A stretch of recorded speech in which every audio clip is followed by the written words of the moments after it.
He wasn't a world champion. He wasn't even a title challenger, but Grover the Babbler Hayes carved his name into boxing history by standing toe-to-toe with some of the greatest fighters who ever lived. Born in Chicago, Hayes fought as a lightweight between 1904 and 1919, bringing relentless grit into every contest. His resume reads like a Hall of Fame guest list. All right, Grover Hayes is another guy I just kind of ran across through him fighting some other top-tier fighters. I believe it was actually a Johnny Dundee video that is on the channel. If you don't know Johnny Dundee, one of the greatest fighters in boxing history, 300-plus fights. I mean, just think about that type of opponent to have on the list. So with Grover Hayes, if you might not know his name, but you can kind of get an understanding of the fighter just based on some of the people that he took on. Johnny Dundee, as mentioned, world welterweight champion, or it could be lightweight, but I think it's world welterweight champion, the Scotch Wop.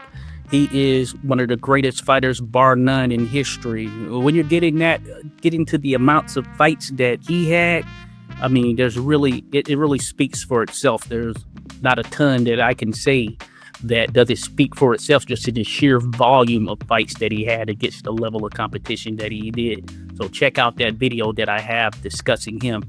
Freddie Welsh, hell of a fighter, former world lightweight champion, had a rivalry with Packy McFarlane, amongst others, but the Packy McFarlane one is very interesting because Packy McFarlane never won a world title, but he bested Freddie Welsh in their series of fights, and he's one of those individuals who's one of the greatest British fighters in history. Had a style that you could kind of mix in with the modern day, this being Freddie Welsh. And if you think about the list of the greatest British boxers, just bar none in general, he is definitely one of those. He actually hails from Wales, so sort of kind of the irony there, Freddie Welsh, but he's the Welsh Wizard. He is from Wales, but if you don't know about him, check him out. I want to do something on him at some point, so we'll see. Time will tell.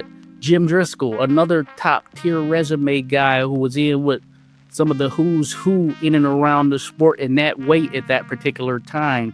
So that is another name worth mentioning. Of course, Leo Florian Hook, probably heard of him before, but he's a guy with a ton of fights against a ton of competition. You name it, from Jack Dillon to George Chip. George Chip, you don't know George Chip, one of the great middleweights in boxing history. So I believe Leo Hook was in with him. Also, another great middleweight, Frank Claus, great top tier. I believe he was in with him as well. So that gives you an understanding of the types of opponent. Philadelphia Pal Moore, top tier fighter. I believe he actually fought Harry Lewis, if I'm not mistaken. I could be off on that. Harry Lewis, former world welterweight champion, and fighting Dick Hyland.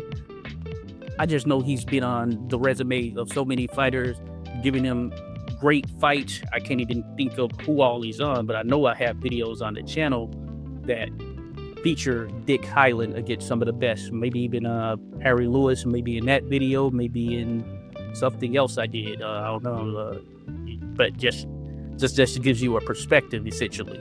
But you have to give a Grover, his props in that regard. And of course, Kid BB, who did a video here on recently, another guy who was just in with some of the best around his era. And a lot of these guys, they didn't care about weight back in those days, or at least if they did, hey, they didn't care when it came down to making their living and fighting. So they would take on bigger guys with no regard, and you can either say good or bad, but this is the type of competition, the levels, and just what all went into fighting in the old eras. Irreplaceable. Hayes never fought for a world title, but his reputation was built on being too tough to ignore. Even when he lost, opponents left the ring knowing that they had been through a war. He fought everyone, everywhere, including a bout with Kid BB, proving he was part of the same Iron Man circuit of fighters who kept boxing thriving in the early 1900s.